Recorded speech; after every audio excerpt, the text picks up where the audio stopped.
Струмичкиот поет Митко Гогов ја доби наградата Енхалон за најдобра прочитана песна на последната вечера од Струшките вечери на поезијата.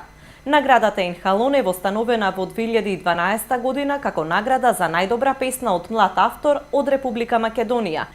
Жири комисијата за наградата Енхалон, која се доделува за најдобра песна прочитана на ноки без интерпункција на 57-те Струшки вечери на поезијата, од пристигнатите 17 песни од 12 автори, едногласно ја додели наградата на песната "Само малку молитва" од Митко Гогов. Годинава на Струшките вечери на поезијата учество зедоа 30 поети од исто толку земји во светот, како и 50 поети од Македонија. Лауреат на фестивалот и добитник на наградата Златен венец годинава е Адем Загајевски од Полска. Паули Тапио од Финска ја понесе наградата Мостови на струга, а добитник на наградата Браќа Миладиновци е Зоран Анчевски.